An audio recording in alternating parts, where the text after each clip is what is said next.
what's going on, everybody? How's it hanging? How's it happening? You guys know who it is. This is Kevin from the CHORD Progression Podcast, brought to you by My Song of the Day, Rock 2002 today.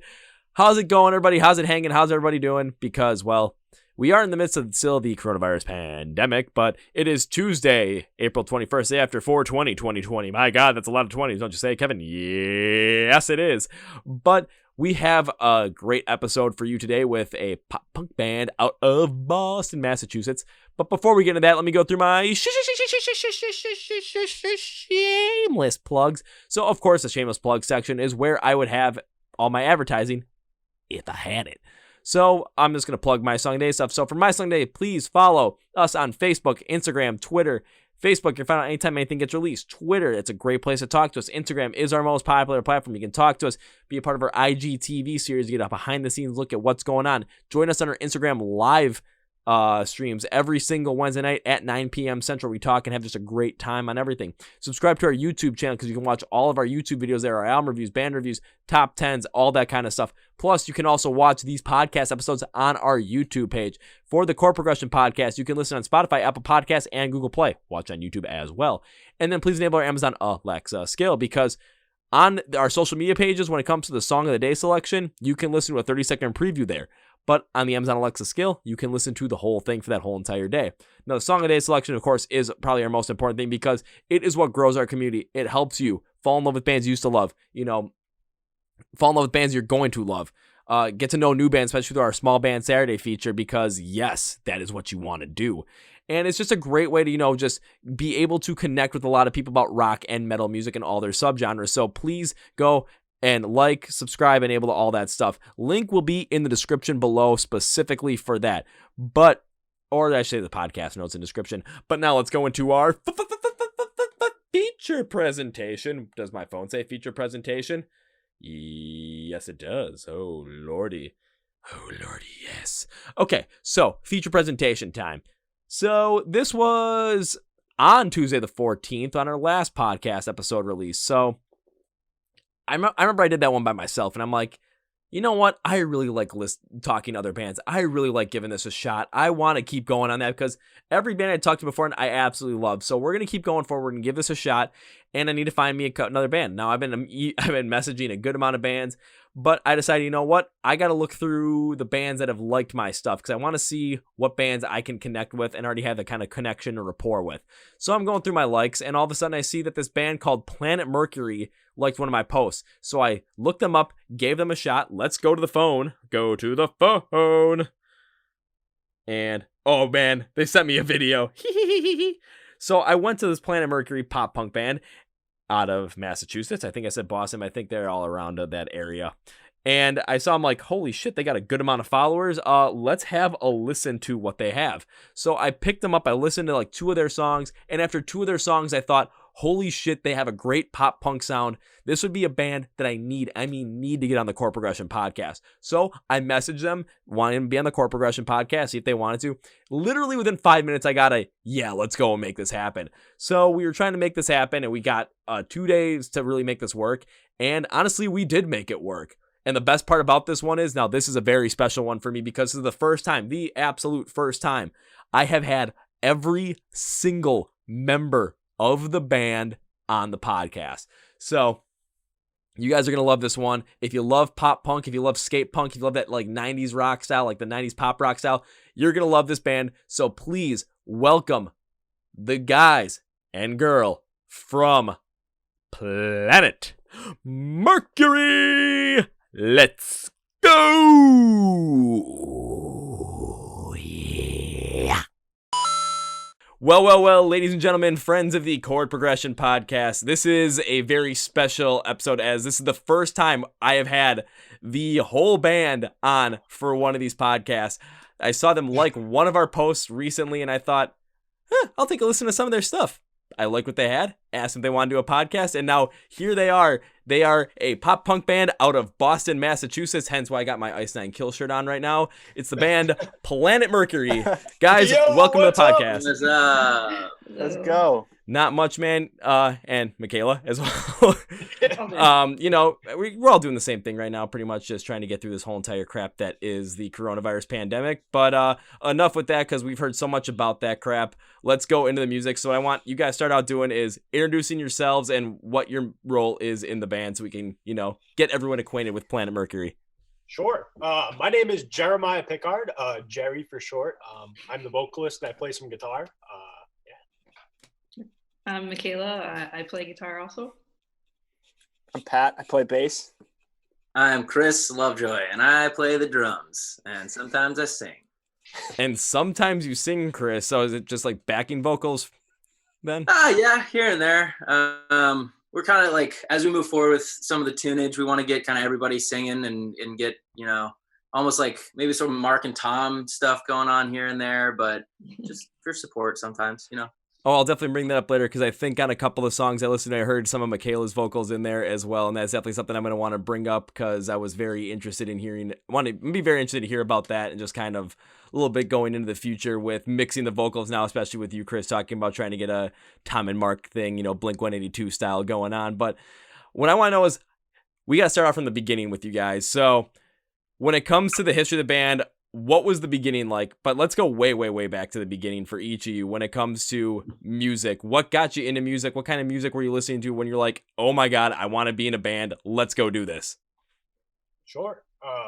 Yeah, it started for me. I mean, I started playing guitar in middle school. And that's kind of where it started. And then just for fun, I wanted to start being in bands and stuff like that. But it wasn't until high school I wanted to start writing songs. And then in high school, I was like in and out of bands. Things didn't work out. Like, typical high school stuff. No one can, we all couldn't focus on writing songs and playing out and stuff like that. You're really young too. So, but it wasn't until I met these guys that I was in a band that, took itself seriously and wanted to play shows and maybe get on a label. We had goals and ambitions and stuff like that. So, it's definitely the first band I've been in where we're really shooting for goals and taking it very seriously. So. All right, then on to the next one. Who's next? I in my parents' house, growing up, there was always music playing. So music has always just been in my life forever. And I started playing piano when I was 5. And then I eventually moved to guitar as well. And then I think just seeing live music for me was I want to do that. I want to sit in a room full of people who are all just happy about the same thing. I just feel it's such a unique experience to just be in one room where nobody's thinking about anything else except for what's happening right now, So. Oh, I was have to agree with that, just because whenever I get to go to a live show, I'm just I'm in a full state of euphoria where I'm like, this is the greatest thing in the history of the world. Yeah. But then another question on that one, just for Michaela, when it comes to live shows, was there one specific live show that you saw where it just kind of was that moment where you're just this is that feeling that I want, where it's everyone's in a room together, they're only thinking about one thing, not any other crap that's going on in the world. They're just here to enjoy music, just enjoy this live show. Mm-hmm. And I want to really be a part of that and make that, what I want to do with my life. Yeah, this band Against Me, they're probably one of my favorite bands. And I saw, okay, good. I saw, the first time I saw them, it was probably 4 years ago. And I was just blown away by they're punk rock, so it was pretty dangerous per se, just the room, but at the same time it was everybody's just losing their minds because they're just so happy about everything that's happening. So I just was I want to do that. I need to do that. Oh, I totally agree with that, especially with punk rock as well, even though the light in my room right now is kind of blocking the poster behind me. I mean, that was a Rise Against poster I got from Riot Fest last year in Chicago, because I think I've seen Rise Against 9 times now. And every show I've been to with theirs, it's been absolutely crazy. Well, except the one they did the acoustic performance at, that wasn't as crazy. But then seeing Anti-Flag and Pennywise on a billing, it was just holy crap, this is just too much fun to just, say no to. Especially when, bodies are flying everywhere and no one gives a crap. But then again, that I love concerts like that where it's just we're just gonna throw each other into everybody, and then at the end of the song, everyone's gonna be like, oh yeah, man, it was awesome, woo! Alrighty. Take a breath, all of a sudden the next song starts and you're back to trying to kill each other. Exactly.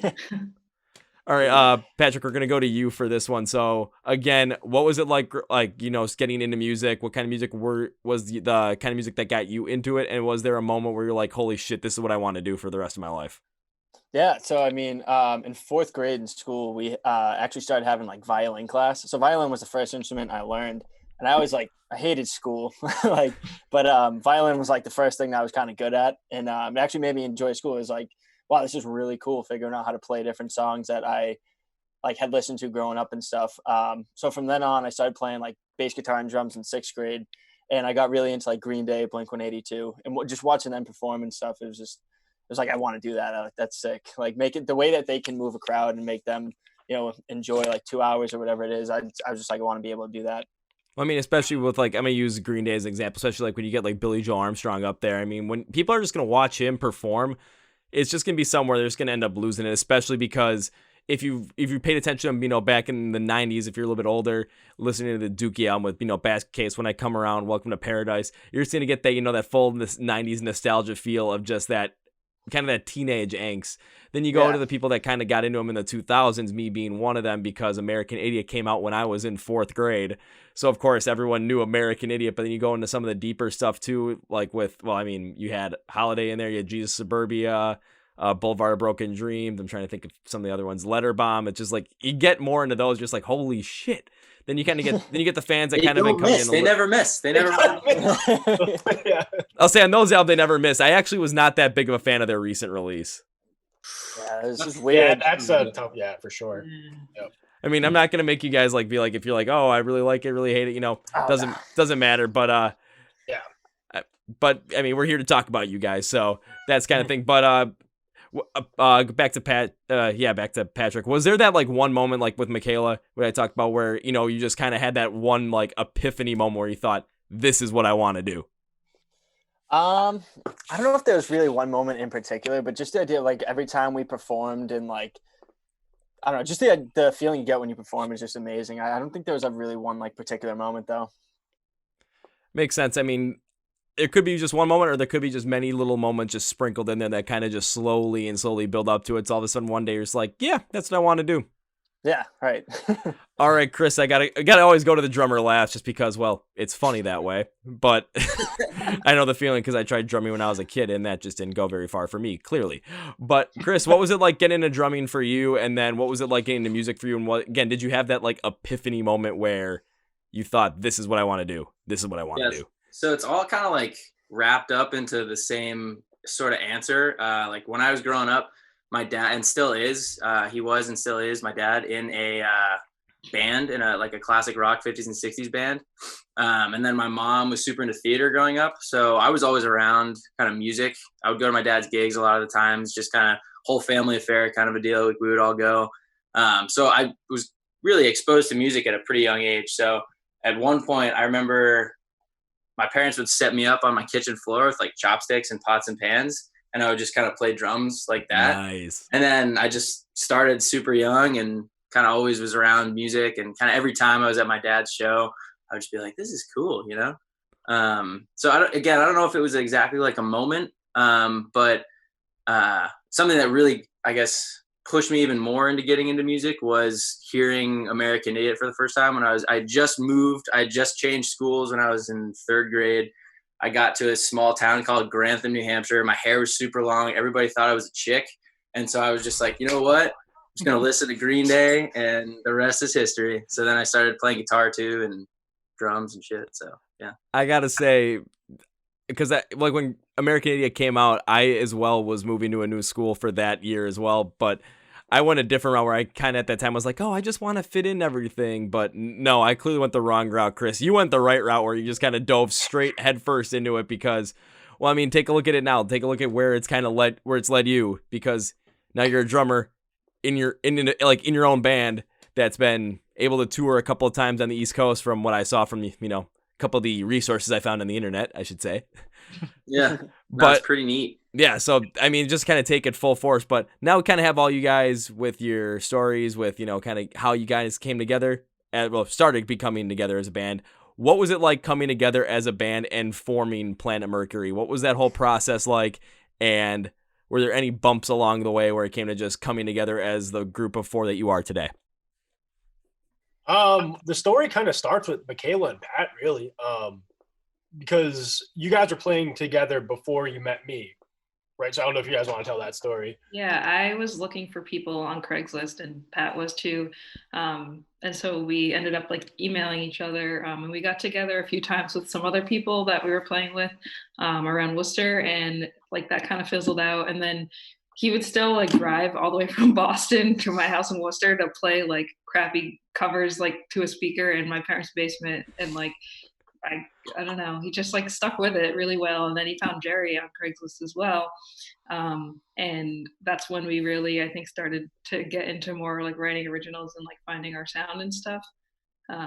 But yeah, and then so we had a different drummer at first, and then he had to go focus on other things, and then Pat, again with all the connections, found Chris, was a friend of your brother's, I think. Yeah. Oh, this connection. So he was like a friend of my brother's that he had never met. I don't know. It was. Yeah. I was He was playing, a stranger. I was playing in an old band, and the guitarist from that band's roommate, his older brother is friends with Pat's older brother.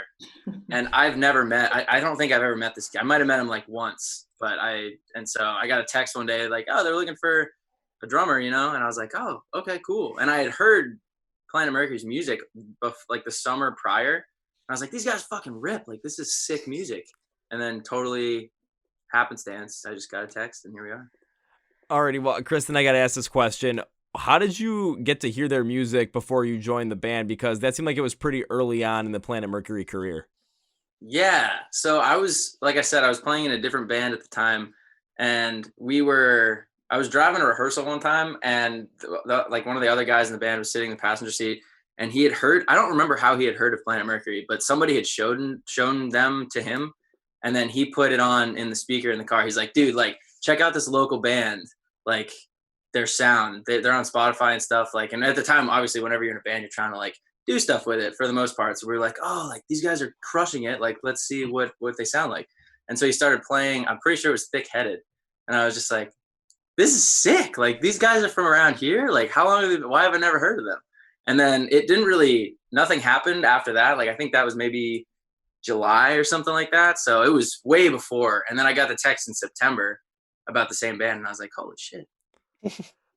Damn. Now, I mean, I'll put it this way, because I've said this to a lot of bands though, but it reigns true.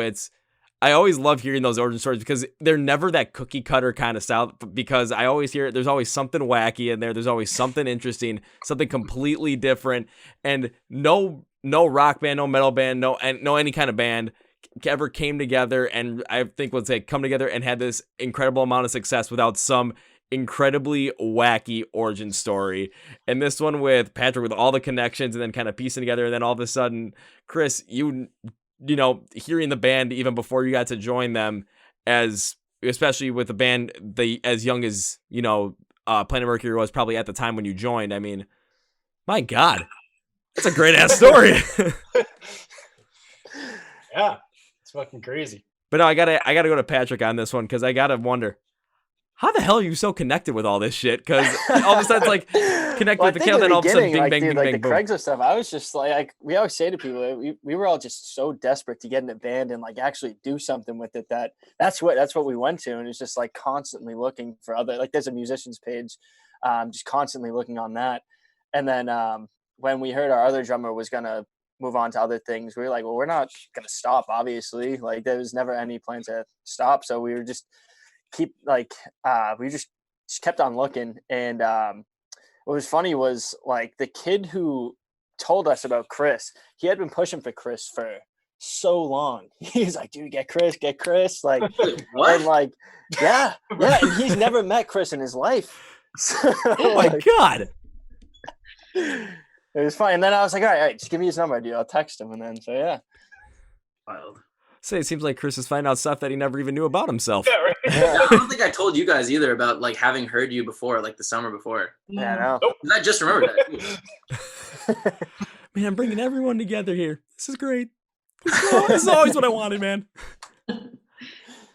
But my God, but one thing I will have to say about that too, with the staying, with all the connections you had, but constantly being on Craigslist, on the musician page, trying to really make something because you really wanted to make something like this happen. That says a lot about just the hustle and the determination to make sure something like this happens, because there's a lot of people out there that are going to want to be in bands, a lot of people that want to have the success that a lot of these international bands have, but a lot of the problem is they don't really want to put in the work.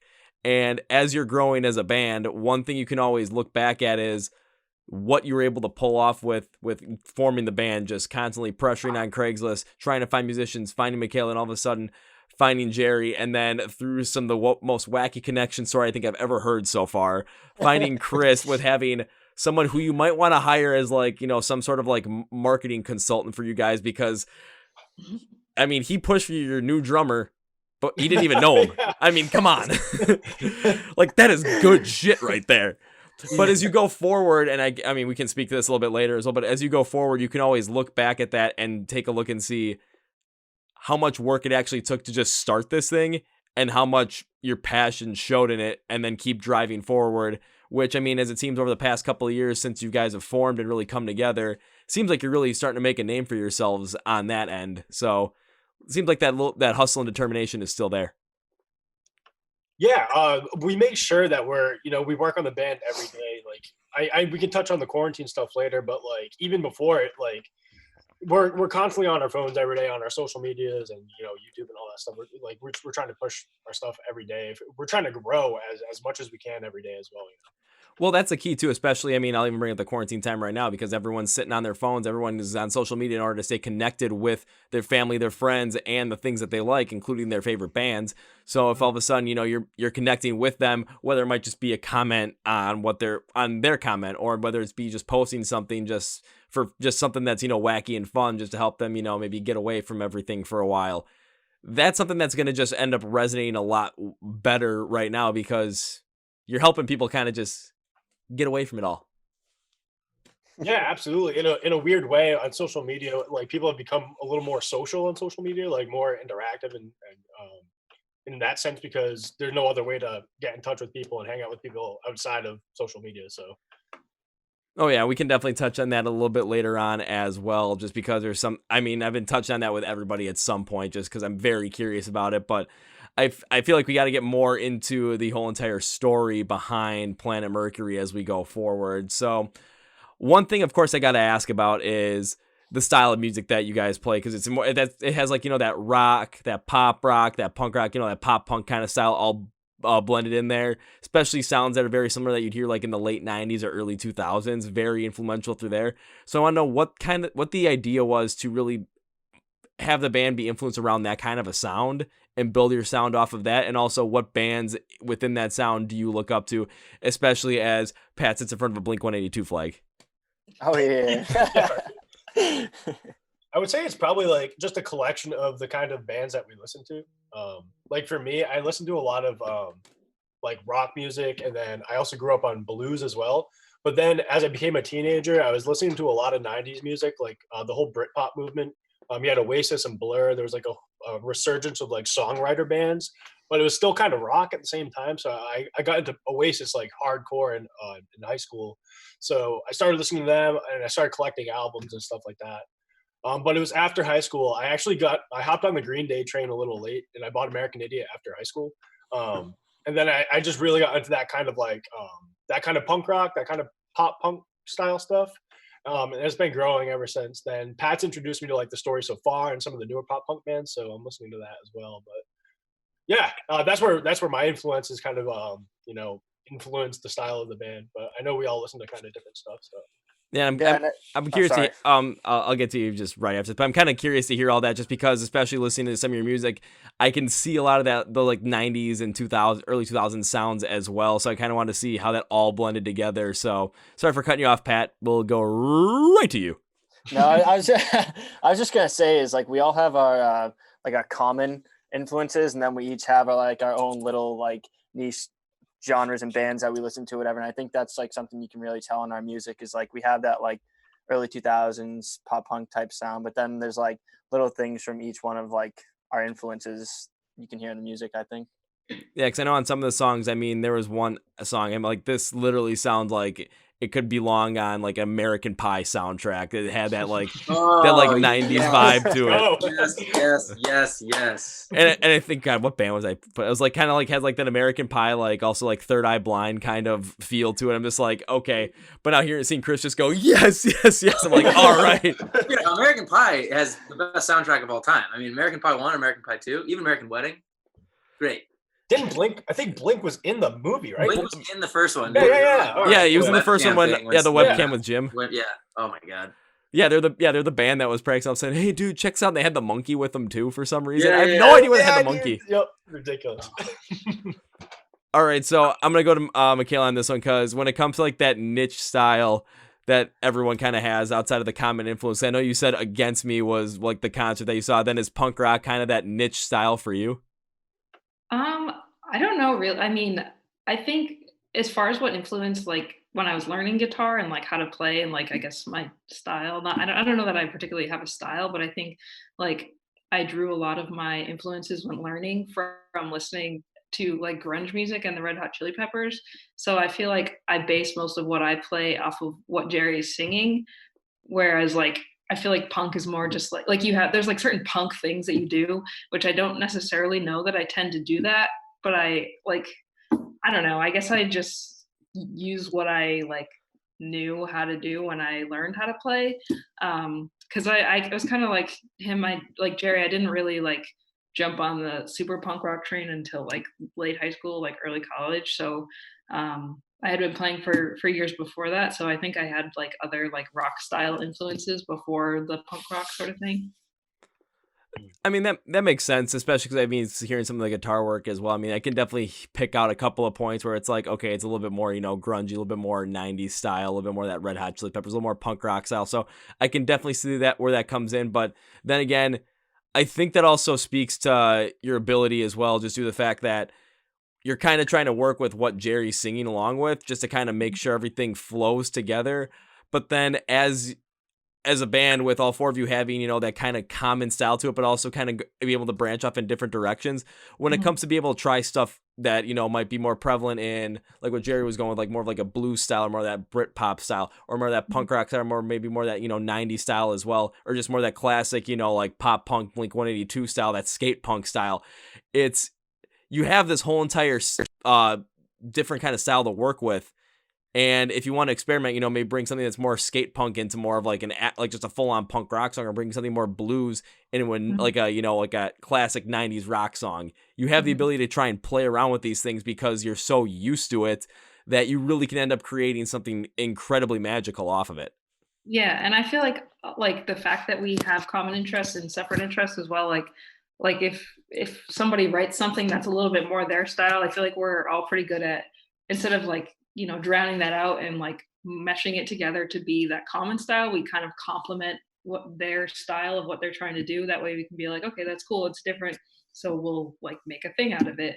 Like one of the songs we're writing now that Chris wrote, like it's definitely more like got a swing, like doo-woppy kind of sound. Yeah. And like, so instead of just like smashing it with punk rock, we were like, okay, we'll just like give it what it needs, like you don't always have to like stick to one box if we all have these like creative little influences that we can bring and complement his work with. No, when you have those creative influences as well that you can kind of bring to the table, what ends up happening is you end up creating this whole unique sound that is entirely your own. I mean, I'll use, just because I keep looking at the flag behind Pat right now, using Blink 182 as an example. I mean, you kind of had a little bit of that pop punk style going in there, but then all of a sudden you get that, what they created, which is more that like skate punk kind of style, where all of a sudden like they were they kind of created their own style off that, and there are people that take influence off of that as well. Same thing with put another band in that kind of skate punk style of a sound. I mean, throw like especially older Sum 41 in there, like it fit in so perfectly with it,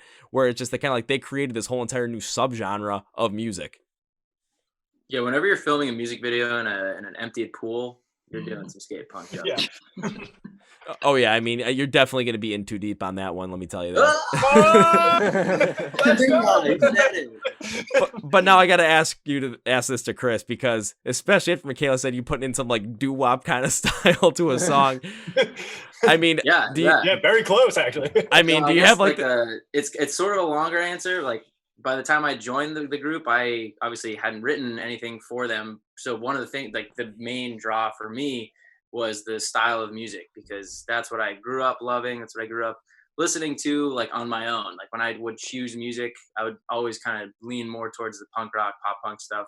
You couldn't guess because of my reaction to American Pie and stuff like that. That was my favorite movie in high school. I think like sophomore year of high school, I really started getting into Blink and American Pie and stuff like that. So when the opportunity came to join a group like this, I was super excited because I get to play my favorite kind of music with what I would come to find out would be like my favorite kind of like-minded people. You know, like we all get along very well. Like Mikhail said, very welcoming of musical styles. We have different subgenres that we're into, like Pat had touched on as well. So it's definitely become like a very, we're just like as cheesy as it sounds, we're just a fam, you know, like we will toss different ideas around and bring different things to the forefront. And now that we're really starting to work on like this new album and new song ideas, I feel like as with any band, you always kind of want to develop for the best too. So like obviously hold on to the good stuff and like what, you know, makes your sound, and then see how much you can push that and see how you can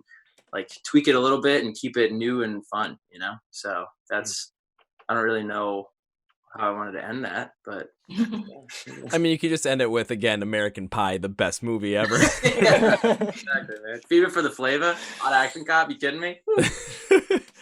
Oh my God, yeah. But again, when it comes down to it, I love what you said about the whole entire family thing too, even though you said it was kind of cheesy, which me being from Wisconsin, I wish I would have just like a brick of cheese right next to me just to hold up and be like, yeah, that's cheesy, just for the shit of it. But one thing that I've seen from a lot of bands is it seems like the bands that are the most successful are those bands that have that family feel to it, where they're able to bounce things off of everybody else. And I mean, if it's somewhere all of a sudden it's not working, they're not going to be afraid to tell you it's not working, but it's not going to be because they're going to say it's not working because they absolutely hate it. I mean, they might not like it, but they're going to tell you it because maybe they don't think it's going to work out fully. But all of a sudden you come up with something completely and utterly weird where you're like, you know, I kind of want to try this, but I'm not sure how it's going to go. And all of a sudden, you never know, it might become your best song ever in the end. So it's something where it's just everyone's able to bounce ideas off of each other, and then you're going to end up, you know, creating this whole like melting pot of music, and then all of a sudden, boom, you might get, you know, one fantastic song, or even better, one fantastic album.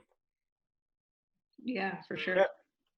Yeah. Something like kind of going along that vein, like I think something that helped us too is the fact that we were strangers before we were friends, because in all the bands that I was in before, like with my best friends, like we would just never focus at practice because we were always like fucking around and stuff. But I think because when I met Pat, Michaela, and you know our previous drummer Mike at the time, because we didn't know each other, like we got to work right away, and then we kind of figured out how to be friends, and I don't know, we got along afterwards, if that makes any sense. But and then same thing with Chris, obviously when he joined in, we just all have the same sense of humor now. It's just wacky, it's crazy. But because we were like strangers first, like we were able to focus and lock in, you know, the work ethic first, and then yeah, we were friends like afterwards. So It's like business associates first, friends second. yeah. Somehow they become a family. This is Planet Mercury. Dun dun dun. You could literally make a movie off of that. I mean, there's your biopic right there. There's your tagline. Yeah, associates first, then friends second. And then they became a family. I just don't know if we're gonna have time to write it, you know, like geez. Yeah. There's so much to do tomorrow and the next day. Say it's all about the family. Fast and Furious 12, the Planet Mercury story. Yeah. Alrighty, so now I gotta go on. So you formed the band, you've kind of figured out your sound or kind of the sound direction you want to go off in as like a bass, but then you're able to completely and utterly go off in so many different directions due to the fact that everyone has completely different influences along with that common influence. So when it came to start writing music, especially with the four of you being strangers when you first met, it's becoming friends, becoming a family. What was it like writing music from the get-go and collaborating with the other members of the band? Was the first time we ever worked on was a song called Disaster. I think Jerry and I started working on it the first day. It's weird, I think, because at first I think we each like wrote our own songs and our own style, and we all kind of went along with it. But I think as we like got together more, we kind of learned how to like work our styles into it. So like the first songs we wrote together, like definitely were not that they were bad by any means, but I don't think they highlighted each of our like strengths and uniqueness like at first.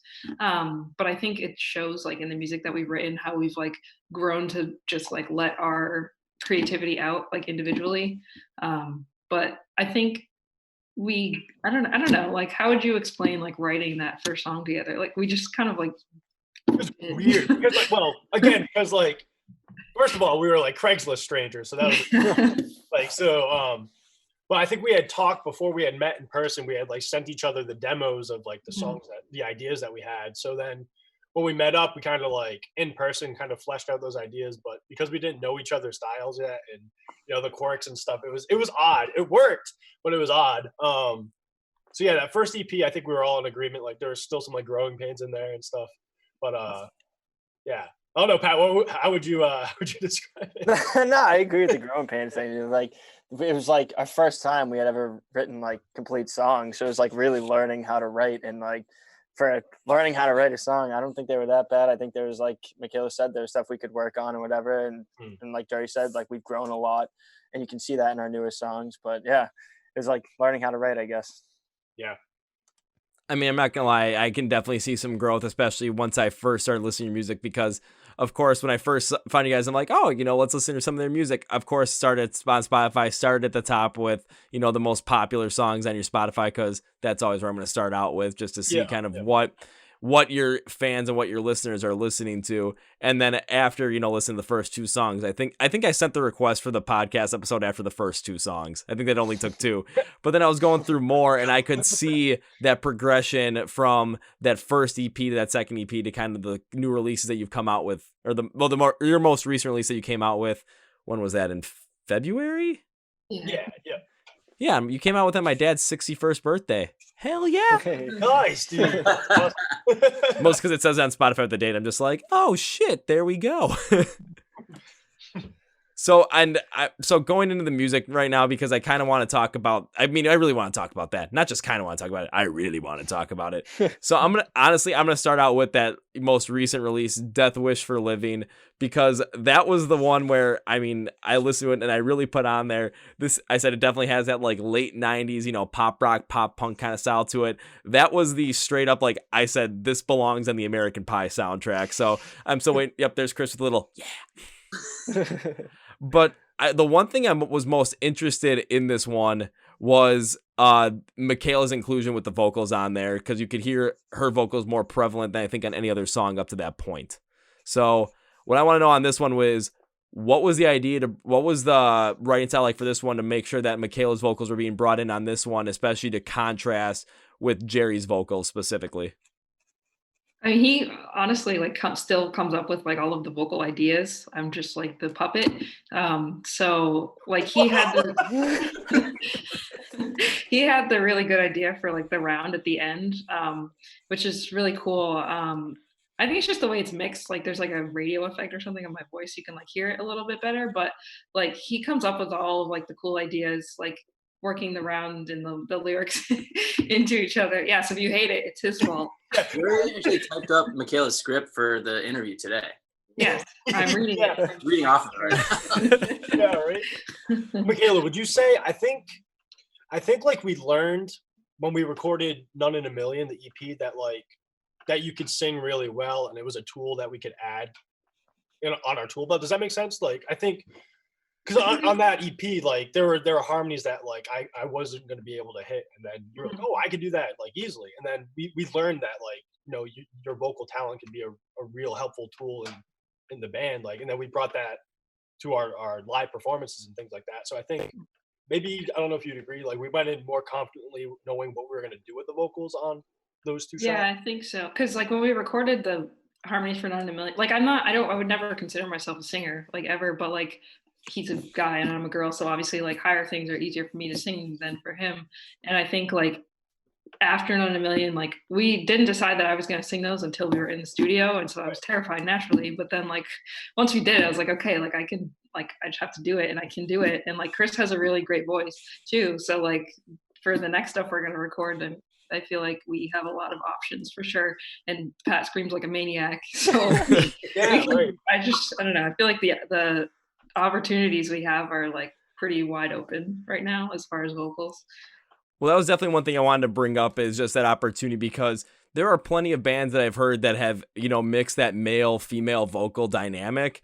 I mean, I'm like with bands that I listen to, I mean, I really like listening to Skillet and hearing the John Cooper, Jen Ledger kind of contrasting style, especially when they bring in it to be more prevalent. Cause I mean, you get John Cooper with that, just more like that, just regular kind of vocal, and Jen's vocals are incredibly smooth.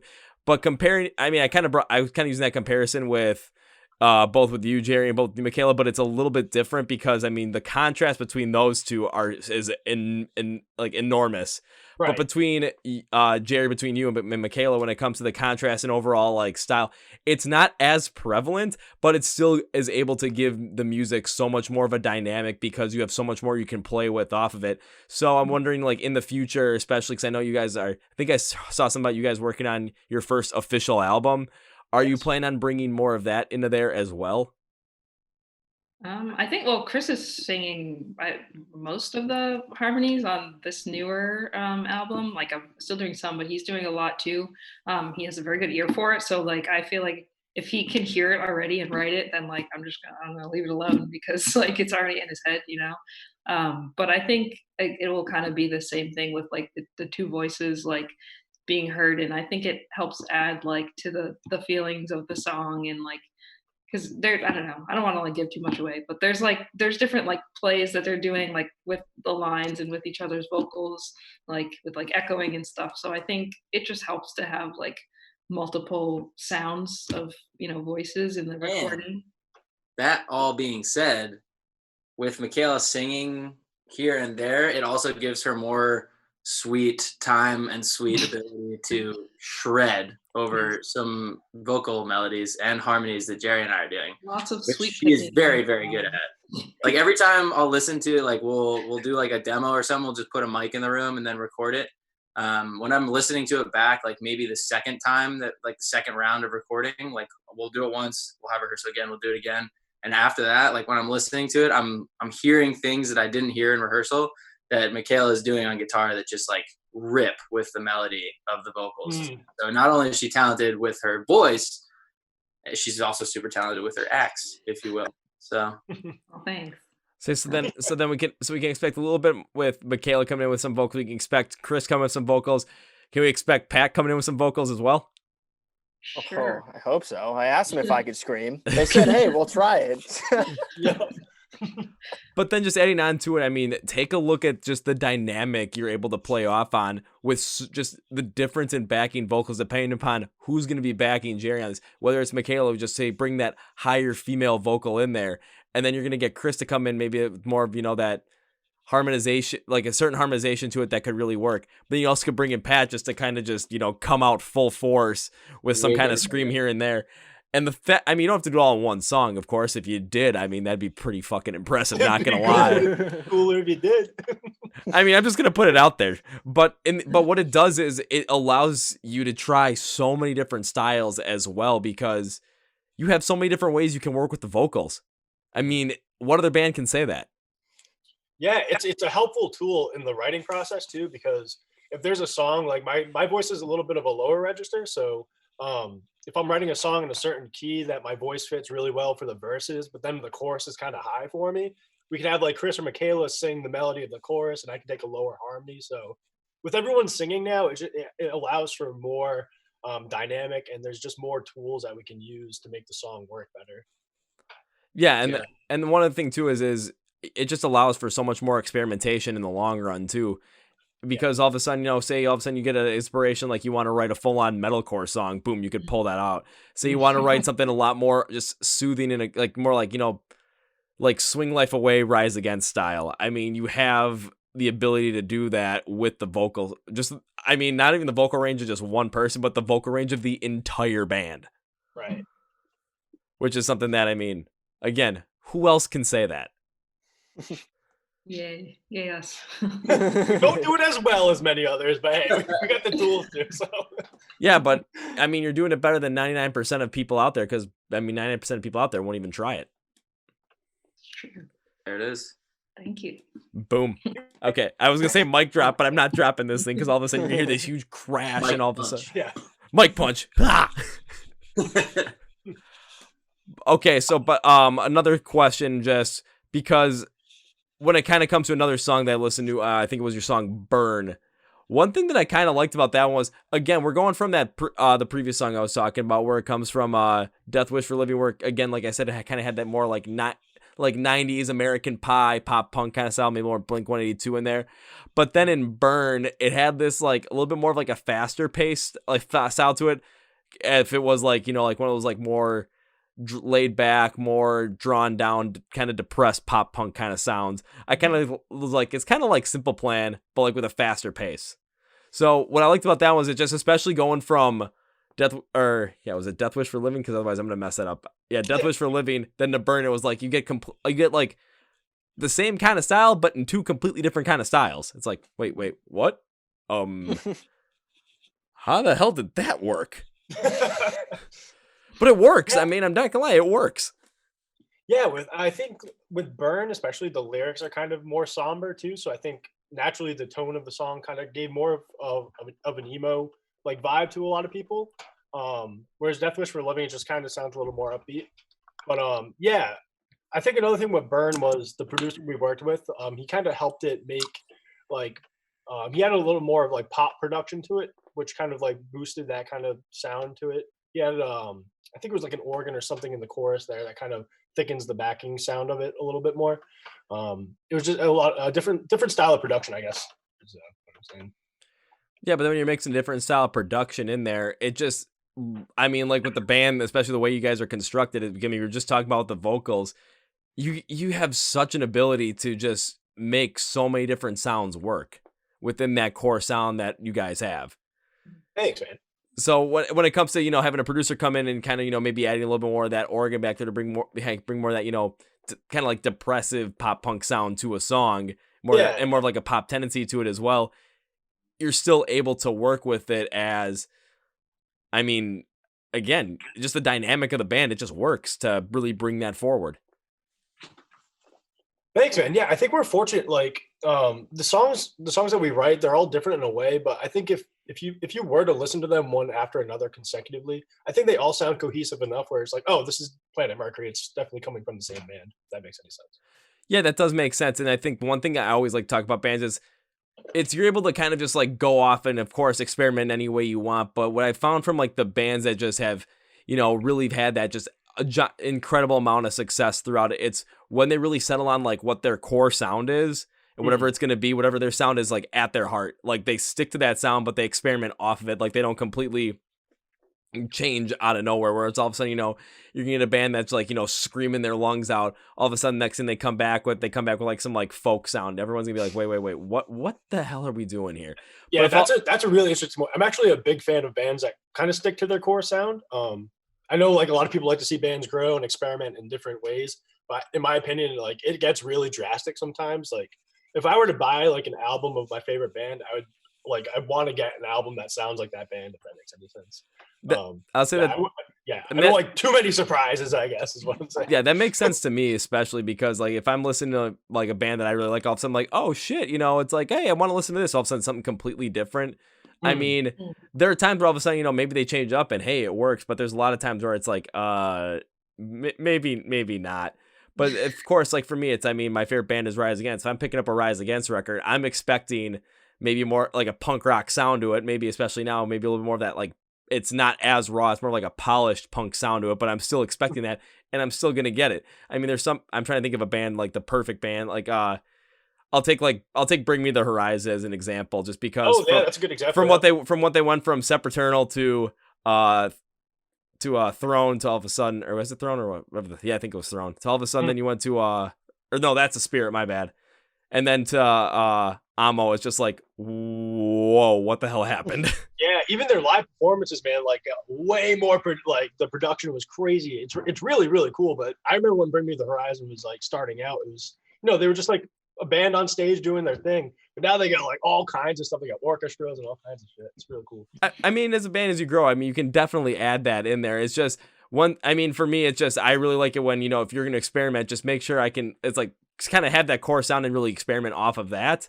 I don't really like when bands like completely drastically change out of nowhere.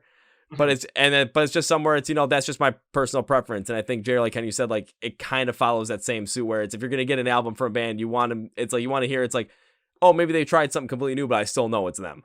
Yes, exactly. That's exactly how I feel. I think a good example, Pat and I like listen to the story so far, and their new album, Proper Dose, like it sounds like the story so far, but they definitely changed up a lot of what they were doing. Would you agree, Pat?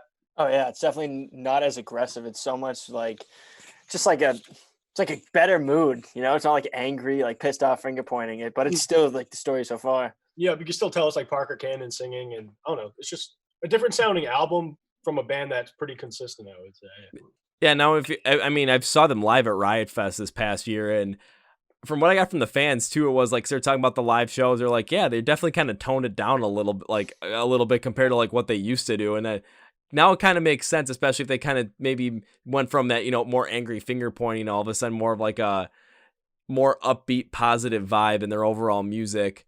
So then their live performances resonate that just kind of with the mood that they're giving off on that. Yeah, definitely. I went to some of their shows. Like, I think I've been to like see them like 6 or 7 times. I saw them a few years ago, and me and my girlfriend were in the pit. She got like punched in the face, elbowed and stuff, and it was bad. Like people were going nuts. And now like you see him, he's just standing up there, like arms crossed behind him. But it's cool though. Yeah, that really threw me off, especially because I mean, when I could see him again, he was kind of doing the same thing, just going like this, arms behind, just kind of jamming out a little bit.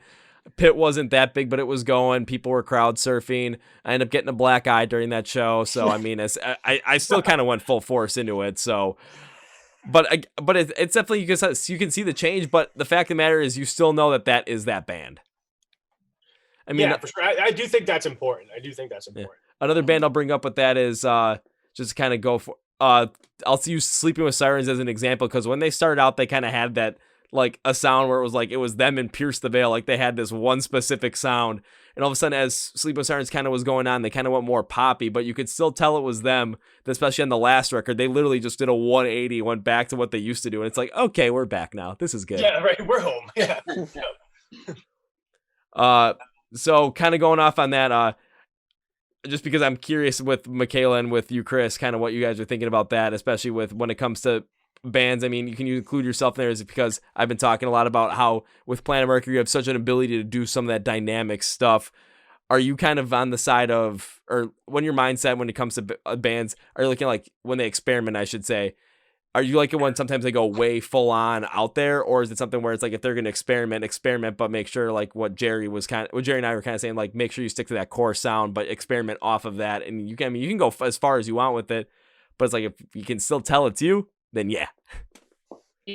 Yeah, I think I'm definitely like kind of like the stick to your roots kind of, but like obviously growth is important. I think it's like silly if a band is 45 and like obviously you don't necessarily feel the same way you did when you were 15, so like you have to grow and change like as life grows and changes. But like I definitely agree that sometimes it just feels a little bit too far from home sometimes with like, I mean, I can't think of any examples right now, but like I definitely like to know like this is my band, like that's the band, like that's what they sound like sure this is a little different, or this is a little more pop or a little more like mainstream or whatever, but like it's still them. And you can tell, like, I think mostly because you want, like, it's comforting as a musician to feel like the musician is still in charge of their music, if that makes sense. Like if they're going off on this like crazy, like experimental, like tangent, and then you can kind of tell like, all right, I feel like they probably didn't really want to write that. But like when they're kind of, branching off a little bit, but still you can hear them inside there. It's like,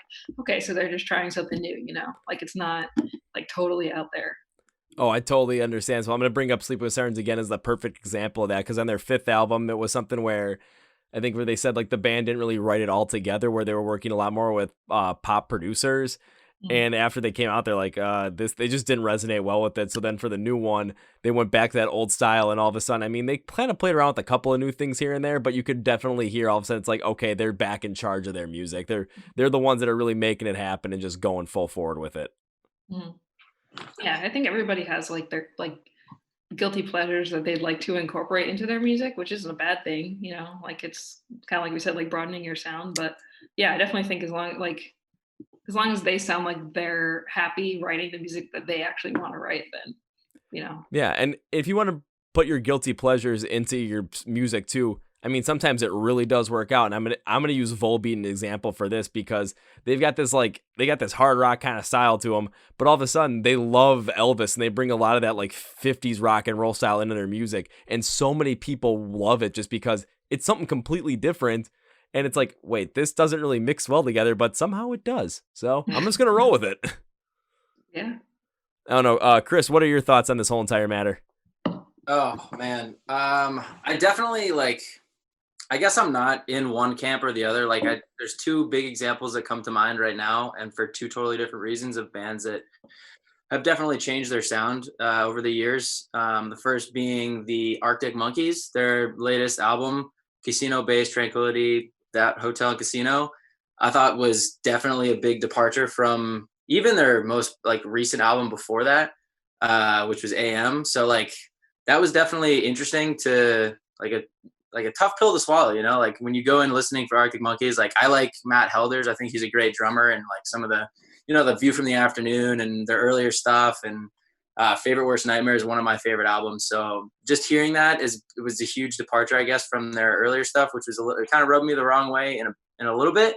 But then you gotta kind of ask yourself, like, there's so many different, it's like kind of a big equation. There's like what the band will mean to the actual band, what the music means to the fans, and how different bands can kind of take all this into account and put out a product that pleases everybody. And that's really hard to do. And then in the other camp, I guess there's the newest Green Day album, which it's such a guilty pleasure of mine. It's like so many people I know just really don't like it, but I think that there's definitely some great songs on it. But I don't think that if they hadn't just like, I don't know. They've been my favorite band since I was like 8 years old. So I feel like if they put out pure shit, I'm going to like it anyways. But that's just because I've grown up kind of, I guess, changing with the band. And no matter what kind of music they've been putting out, that's always been, I guess, like a grounding kind of a thing for me. It's like I'll always come back to them and see what they have going on, why they've been writing some stuff one way, why they've completely changed it to go in a different direction. So I don't know, man. Sometimes it works, sometimes it doesn't. Yeah, and again, this isn't something where it's like, you know, you have to be on one side or the other kind of thing. Is if it all depends on personal preference as well. And Chris, I love what you said about with the new Green Day album, because like I said earlier, like I wasn't a big fan of it. I really didn't like it, but you, on the other hand, really did like it. I mean, it just all depends upon how it hits your ear. And, you know, if you grew up with the band as well, it's like, well, maybe they're trying something new here. Maybe you like some of the songs, like you said, you perfectly fine. I mean, who are we to say like, oh no, that's wrong? I mean, it's your ears, it's your opinion. Who cares? Yeah. But yeah, so like, I guess I can't stress enough that it's like it means something different for everybody. So people have different reactions to it for sure. Not even just because of the music, maybe just because of like the people in the band and like what they've been up to and how that has all influenced the album or something like that. You know?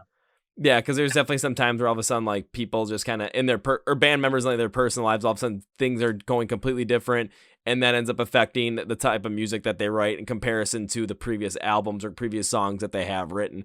And I mean, it's life. It's going to happen that way. But sometimes, I mean, you get some kind of departures from an initial style to something completely different. And all of a sudden you're like, holy shit, that really did work out. And sometimes you get some, it's like, maybe not. And I think, I mean, one for me that I absolutely am just a fan of personally, from their initial album to their latest album, I mean, the sound is completely different, but I think it was the right move to go a completely different sound. Was, I mean, I'm wearing the shirt right now with Ice Nine Kills, going from like this like ska punk kind of style, all of a sudden to this like, you know, like horror metalcore style, which just, God, it just worked. Yeah. Right. Are you ready for another weird we live in the Matrix simulation kind of a thing? Yes. The drummer for Ice Nine Kills is like kind of like my cousin. His dad grew up and was like good friends with my mom in Buffalo, New York growing up. So Patrick Galani, like the new drummer for Ice Nine Kills. What? I would like go over kind to of, kind of his cousin. No fucking way. Yeah, man. Yeah, in fact, he's right here with me right now. If he was, Yeah, I'll say if he was, that would have been like, God damn, I definitely picked the right day to wear this fucking shirt. Yeah, he's like, yeah. But God, honestly, it's like through doing this stuff, like I've met like I hear the most random stories. Like, oh yeah, I know this person that end up like knows this, famous musician, or I've got someone that I'm always talking to. Like, oh yeah, I'm friends with Spencer. I'm just like, you got to be fucking kidding me. It's like, or end up. There was one time I was commenting on somebody's stuff on Instagram just because I wanted to talk to people about a Rise Against show I was at. And all of a sudden, it was like I'm talking to this one person. We're commenting. All of a sudden, I get a DM from him. He's like, "Yeah, I'm Tim's nephew." I'm like, "Holy fucking shit!" Okay. He's like, "Yeah, next time they're doing a show in Chicago or where you're from, Milwaukee. It's like, yeah, let me know, and I'll come to the show. And we'll come hang out." I'm like, "Okay, fine, that's awesome." Yeah, Last show I got to go small see. world, man. It's crazy. It's crazy how it works out. Oh yeah, just the how you just meet random people just out of nowhere, and all of a sudden it's like, yeah, they know this person. All of a sudden, then out of nowhere, maybe you get to meet that person. You never know how the fuck that works. It just doesn't. It's absolutely awesome. Yeah, absolutely.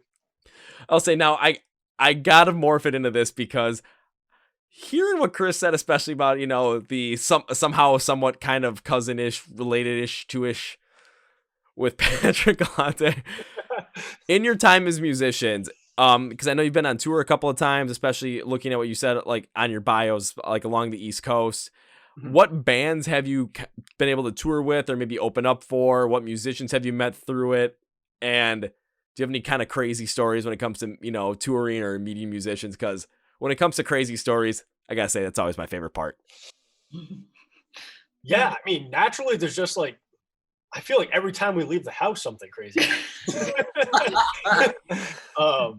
I think like the closest we've come to meeting someone like really big was Blink-182. We actually played like the second stage.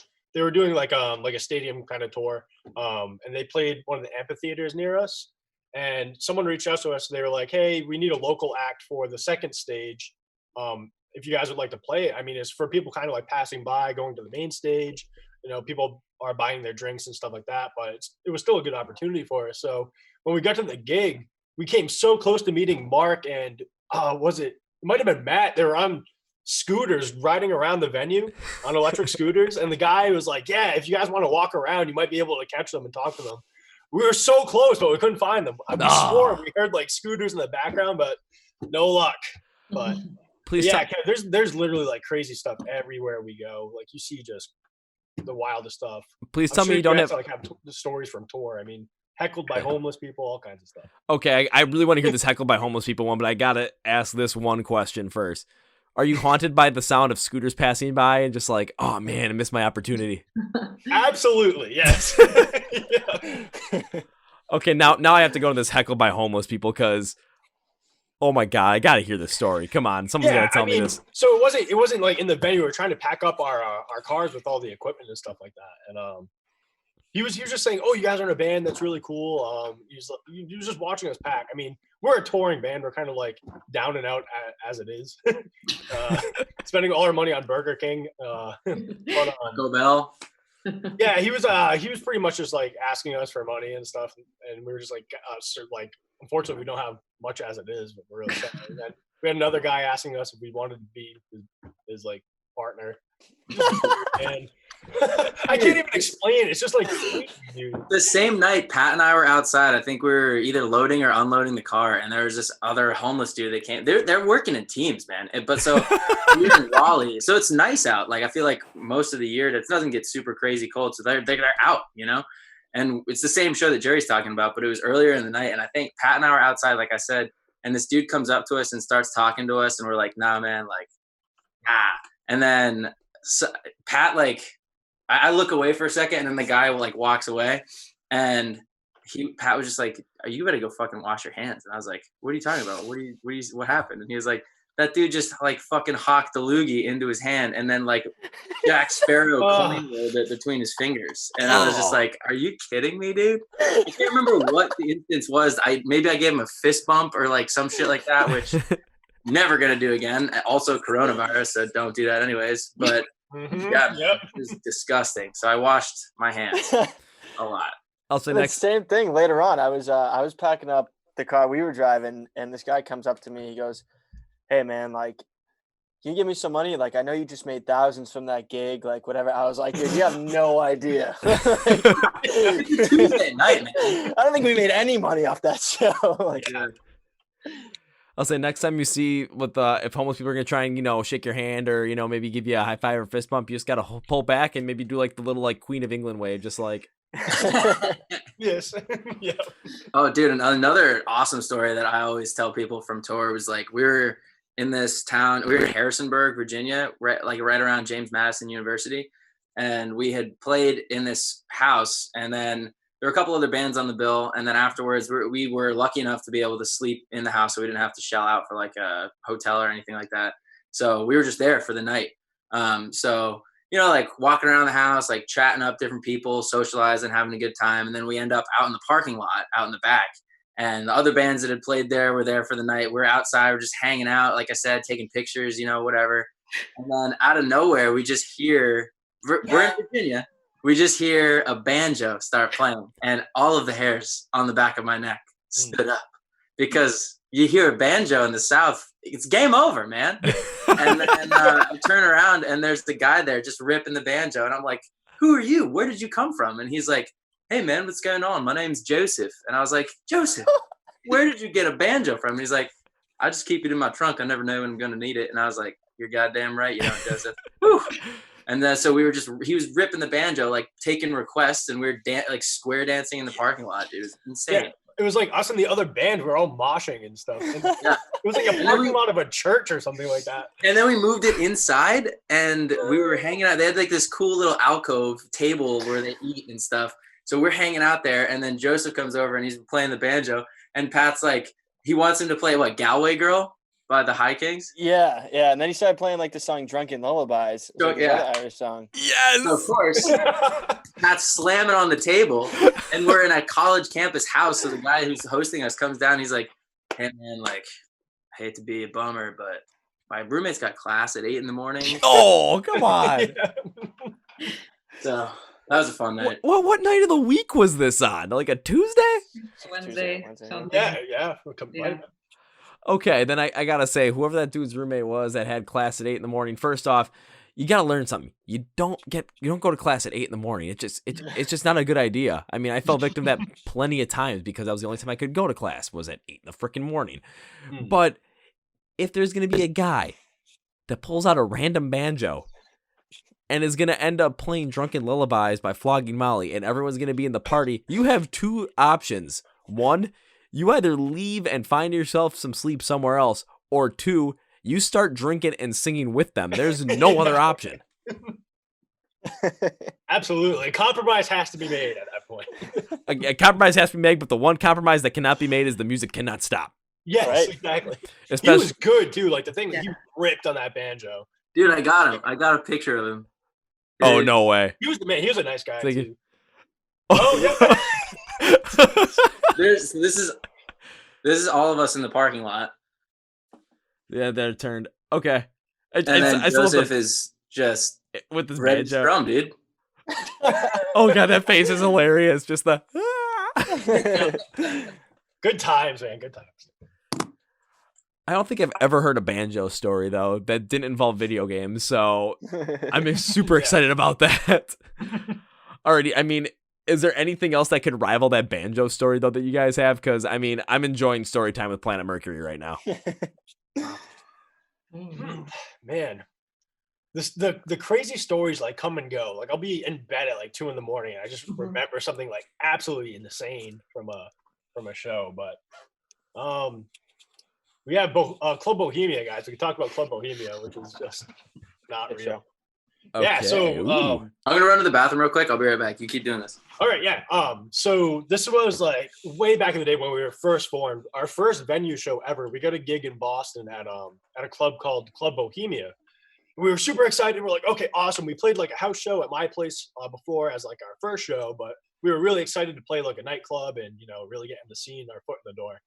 So we show up to the venue maybe like 20 minutes early, just because we wanted to avoid traffic and stuff like that. So we walked down. So the entrance to the place where we had to load in our gear was in the back of the venue, and it would be down like a staircase. So I don't even know what we saw, guys.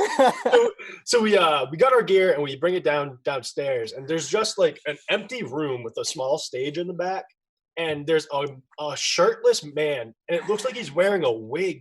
It didn't look like real hair, and he was at the sound booth, and he was just he turned to us, and he was wearing like, what are those shoes called, like water moccasins, those big rain boot looking things? Do you guys know what I'm talking about?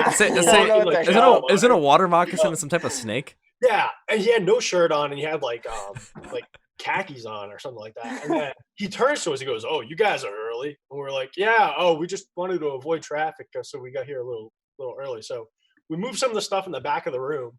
We go back upstairs to where our car is out in the parking lot. We're like, "What the fuck was that? That was weird."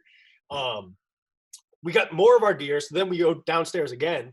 And now he's like in a full tuxedo, eating like vegetables out of a bowl.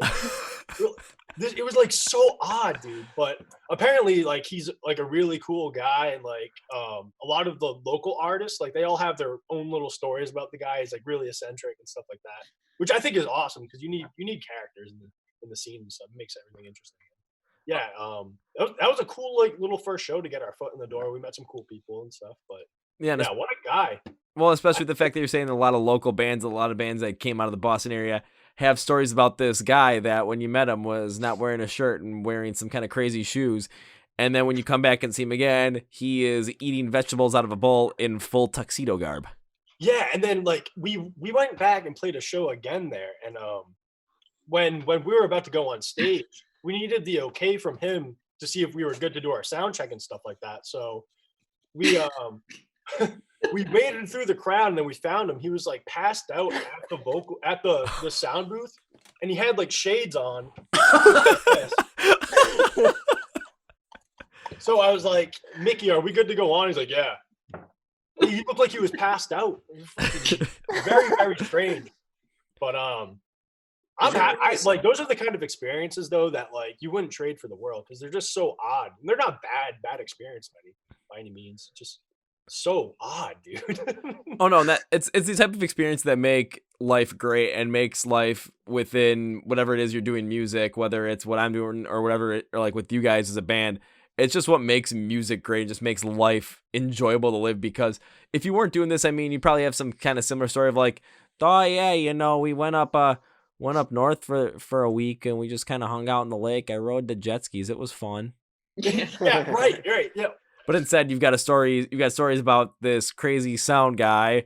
You've got a great story about, you know, the homeless people and banjos. Yeah, I mean, exactly. how in the hell banjo does this all takes come the cake, though. That's just too sick. That's awesome. I've heard some wacky ones, but that banjo one's just gonna stick out to me just because the fact of the matter is it was a banjo. Hell yeah, dude. I don't even think the guy was there like during the show. I didn't see him in the crowd or anything, and then he Came out of nowhere. Yeah. He saw that you guys were a band. He's like, I'm just gonna wait right here for him, and all of a wait for them to look, and then I've got like 30 seconds when they look at me and they're gonna turn around. They're gonna be doing something. I have to quickly run, get my banjo, and then come out with the banjo. All of a sudden, what are you doing with the banjo? Don't worry about it. Yeah. That's it, man. That was his monologue. Just don't worry about it.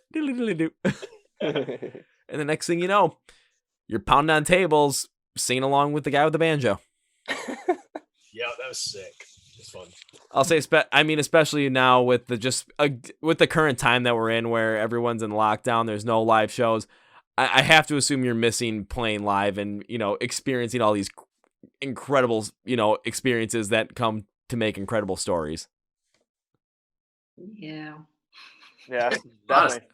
I literally took that from like hype to all of a sudden like somber. I think the thing that like sucks especially is we were in the middle of planning another tour.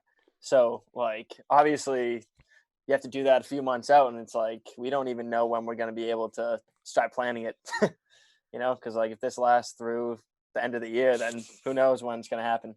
Yeah, and I mean, one thing that kind of takes solace in with that is it's not only Planet Mercury this is affecting. I mean, this is affecting every band out there as well. It's where I mean, there are other like bands that are doing like rescheduled tours or they're canceling tours, because I mean, with the shows that I've been going to or planning on going to, I've had to get one ticket refunded because a couple other events that I was having to go to that were being got rescheduled on the same day. So I'm like, well, shit, now I can't see We Came as Romans anymore. They canceled me seeing Hollywood Undead again. I'm just like, you gotta be fucking kidding me.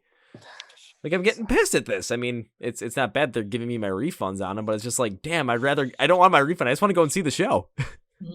Yeah, it was like turning out to be an exciting year. I mean, you had like hella mega tour and like really big events and stuff like that. Oh fuck, I didn't even remember that. Right, dude? Like they were planning that to be like huge, and that's not gonna happen most of the Yeah, there was that, and then and My Chemical Romance coming back as well, doing their whole entire thing with it. Like that was gonna happen all of a sudden. Oh, dude, right? Yep, that's a huge comeback. Kind of like, you know, not wasted, but like that definitely takes away from it. It stinks. I mean, I'm still really hoping that all of a Yeah. sudden, like, they're able to come back still and just like, well, everything's set will start back up because I'm set to see them when they're at Riot Fest this year in Chicago. I'm like, I really want to go see him because, well, it's My Chemical Romance. Who doesn't want to go see him? But it's just like, come on. Yeah, Can we just get it's so one odd. going? It's so odd. Like Pat said, we were planning a tour, but like around this time, we were also supposed to be in the studio and recording some new music and stuff like that too. So, you know, all the plans kind of got put on the back burner for now, and we're just trying to find other ways to stay active. Yeah, so We were able, thankfully, to do right before all this shit really hit the fan. We did a Tiny Desk video for NPR a couple weeks ago. I don't know if you've had a chance to check that out. But I guess NPR is doing sort of a competition where bands or artists or songwriters can like record themselves on YouTube and then just put it up online. And I guess the winners will get it's like a tour around the US sponsored by NPR. Oh, really? But now that probably isn't even going to happen. But it was still like a fun opportunity to get together before we knew how crazy serious this was. Yeah, so, I mean, when it comes down to it, you guys haven't been able to get in the studio to really keep working on this new album. I know you guys are working on this full-on first debut, because I know you guys come up with a couple of EPs so far. And we kind of talked about that going, like, what you guys are kind of planning on that, just with the ability to do so many other things with different vocal styles and different musical styles from everybody as well. But, and yes, everyone's plans pretty much got torpedoed for this whole entire year, just due to this whole entire virus thing. But one thing I always think about is when you take a look at it, this virus is, taking away a lot of opportunity, but it's also presenting opportunity in other avenues. And so my question to you guys is, what are you doing right now, especially when you can't really get together, can't record, can't go out and play live shows? What are you doing to not only stay connected with the fans you have now, but also working to grow the band and gain more fans throughout this time, so that when you guys are able to go back on tour, you have even more people show up to your shows, more people listening to your music, and more people like, can they open up for Blink-182 now? Like, legitimately, and not just on a side stage? Come on now. Yeah, Pat, I know like you've been running the Instagram a little harder than us. You had like a lot of ideas with the merch and stuff.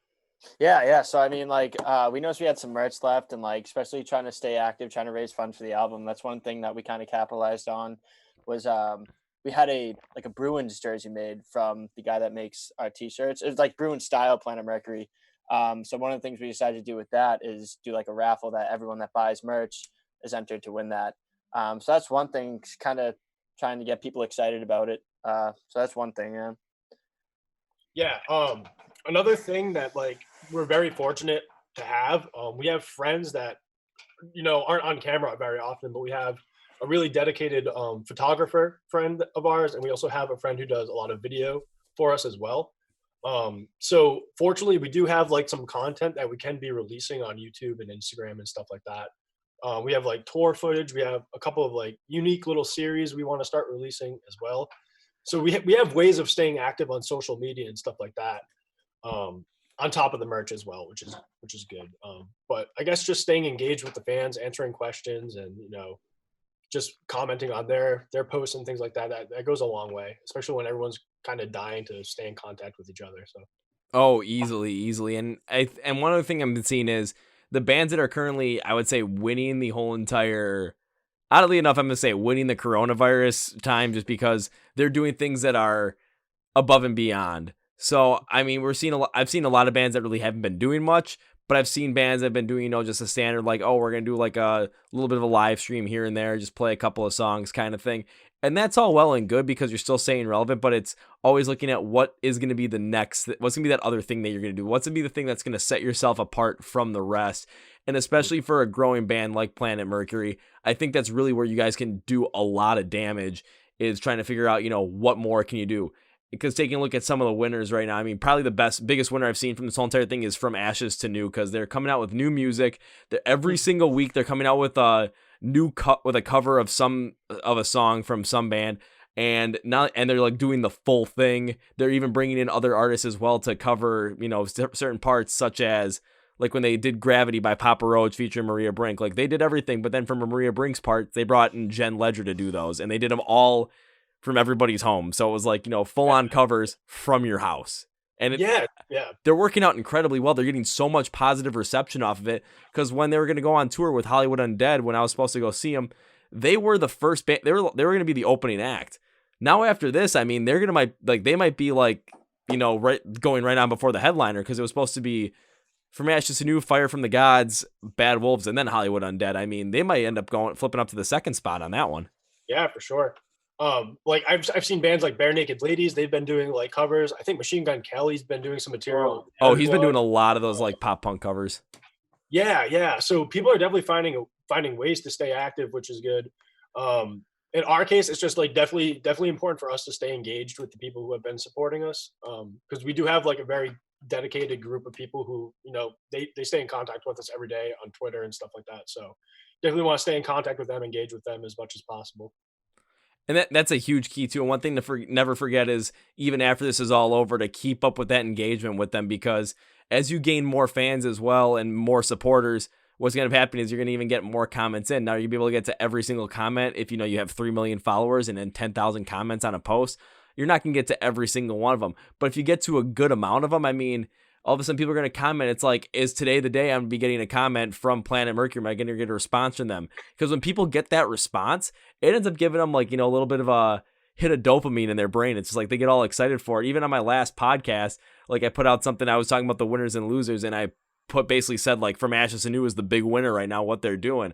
I mean, I got a DM from them saying thank you. Oh, that's so awesome, dude. Hell yeah, that's sick. I also tried turning that into a podcast episode, but that's not looking likely right now. Yeah, it's definitely tough. It stinks for like artists of all kinds, not just musicians. I mean, people like artists, photographers.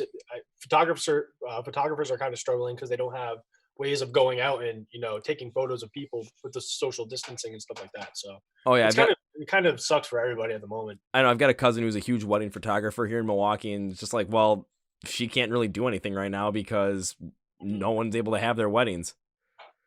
And I've seen a bunch of artists on Instagram too, where it's like they come up with some really cool stuff, but it's really hard for people to, support them, because it's like they'd love to buy some of their stuff, but a lot of people are out of work right now. So and people are trying to make sure they spend their money on the necessities. So you can't really, maybe spend some money on something that you really like that an artist might make for you. So it is really tough out there right now. But like I was saying earlier, there's always going to be an opportunity to take the situation you find yourself in and make it work for you the absolute most. And you said you're talking about like coming up, like you guys were kind of like working on like a little like video series. Was that maybe just kind of like some fun stuff that you guys are doing during this whole entire time? Just maybe.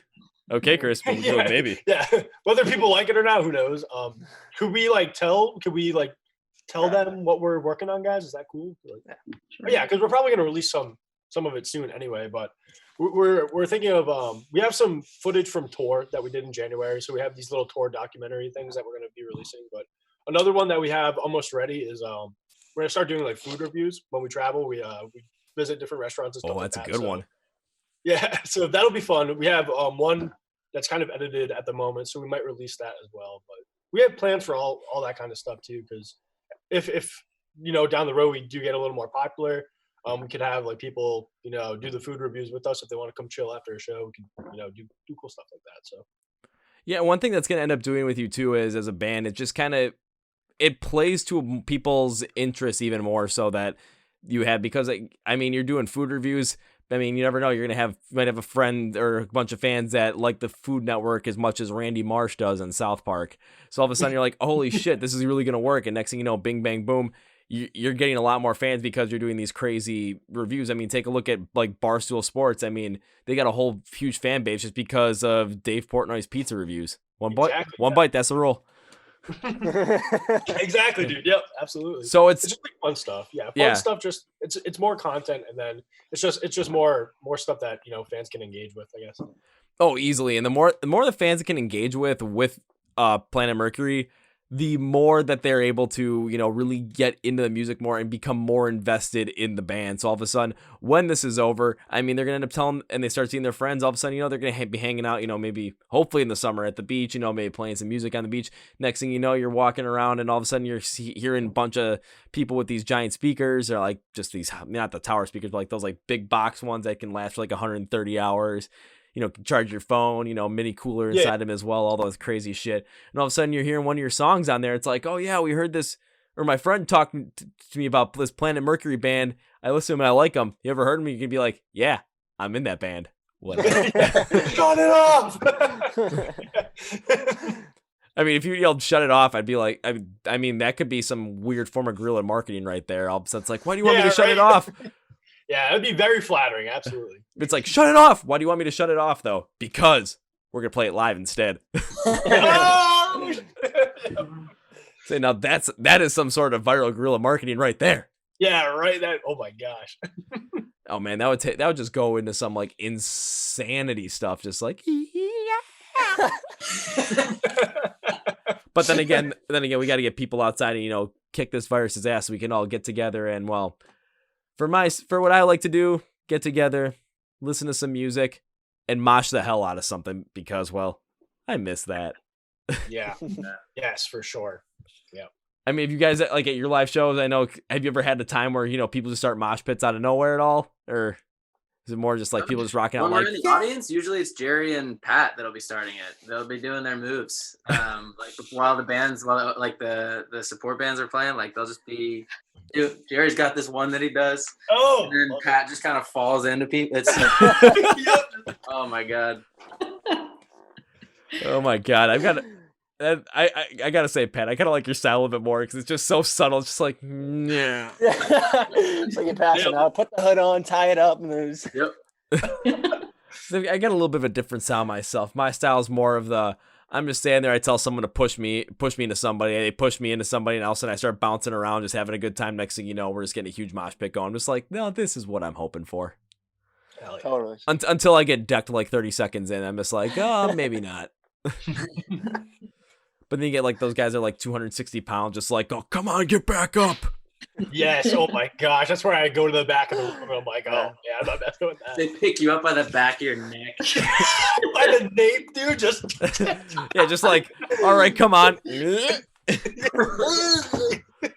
that's pretty much a sound I make when that happens. All of a sudden, just like, or the times I get that. Seen in Matilda where they have like the pigtails. Yeah, it would be the kind of guy if it was a cartoon, he'd roll his sleeves up like this and then throw you against the wall and you'd stick and then you just peel off. Yeah, dude. Straight Looney Tunes. Honestly, that would probably be me. Just all of a sudden, just get thrown, just like, ugh. Yeah. It's like, and all of a sudden, someone comes up, "Are you okay?" And it's be like, I'd be like a little kid, again. Yeah, right. Or it's like, all of a sudden, it's like, you want to go again? This time harder. Oh, yeah. That didn't give me a concussion. We're definitely not working well right now. The name of our next our debut album. Let's do it again harder. Let's do it again harder. I like it. I mean, that's not a, but it's got, let's do it again. ... harder. We're gonna have that little explicit code on the bottom of our album. Or you say, let's do it again harder, and all of a sudden on the back of the album you have a little picture of Ralph Wiggum just going, I'm in danger. Yeah. I mean, that's what harder basically is, just like, you're just like, oh, what?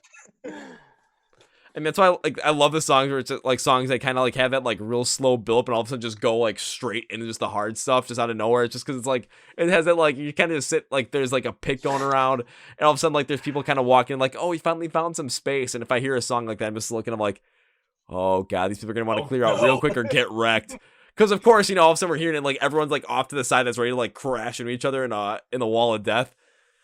God, what song? I forgot what song that happened to me. When Ice Nine Kills It, Stabbing in the Dark. Because it just starts out slow. Everyone's kind of backing up. All of a sudden, some people started filling the middle. We're just like, get the fuck out of here. Yeah. There were 2 people that didn't move, and all of a sudden, it was just like. Oh. I mean, they kind of got out of there rather fast, but they kind of got hit a couple of times. Pat, did you have to deal with so because like you worked at the venue?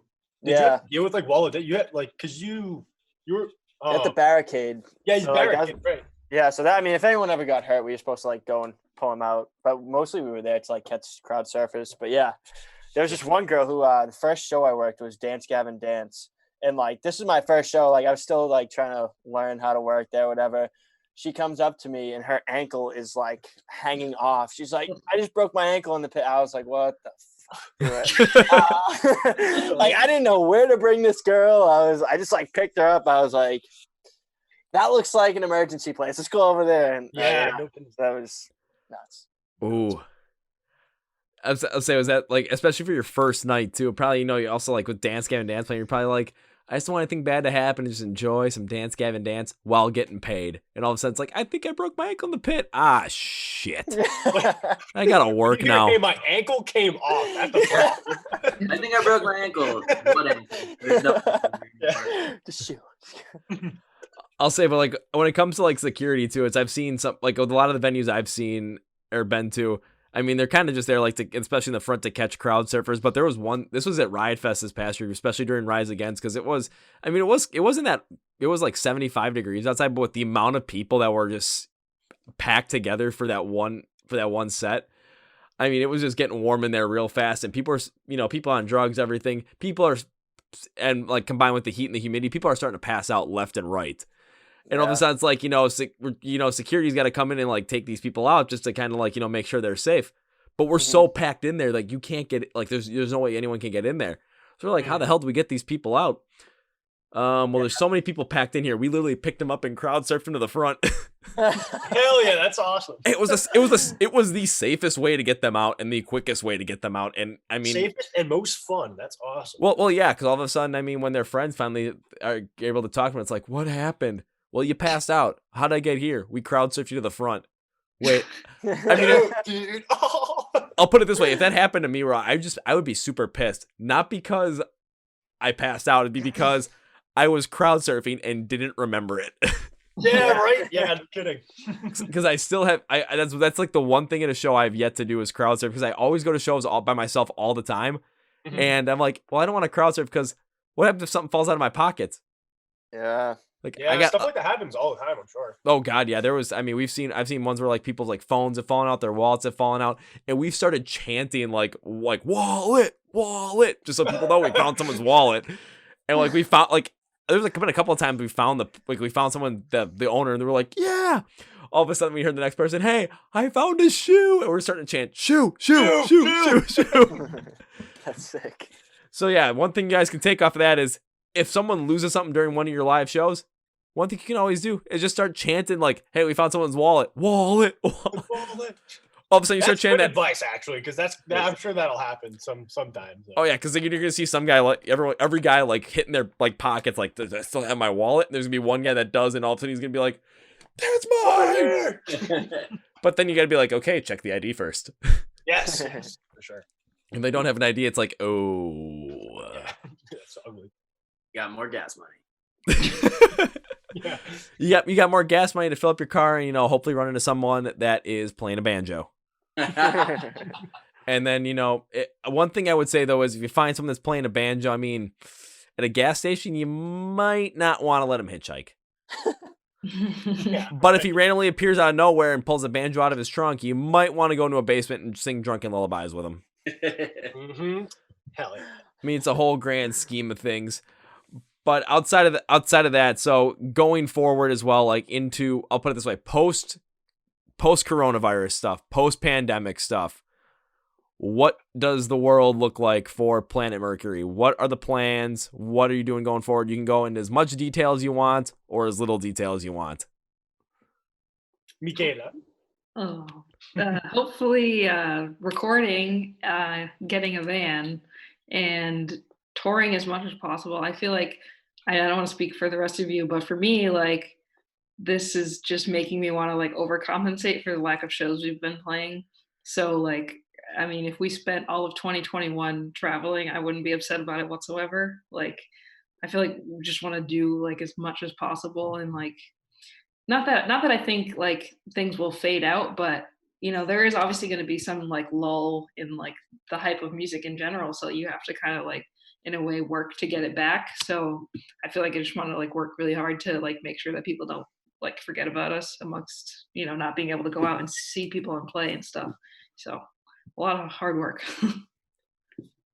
Yeah, but hard work is what makes everything great. It's if it was easy, then everyone would do it. Got to pull out the old Tom Hanks League of Their Own quote right there. If it was easy, everybody would do it. Yes. So, but I mean, that's awesome that you guys, like, once this is over, if you guys end up just touring and like recording, all of a sudden, going on this, like year-long tour, getting the van, hopefully not living down by the river. I mean, you might find motivational speaker Matt Foley down there. Yes. And for all the kids who don't understand that reference, what the hell? Yes, that is a must know. You must know that one. It is a necessity to know that one. Yes. But Chris, what do you think? Me? Yeah. I would say, the biggest thing that I'm the most excited for is recording for sure. Because I mean, since I've joined the group, I've just had a great playing music with you and also making music with all you guys. And I'm super pumped to get some of this new stuff recorded and then get it out there to show people like we're coming for you. We're recharged, we're ready to go.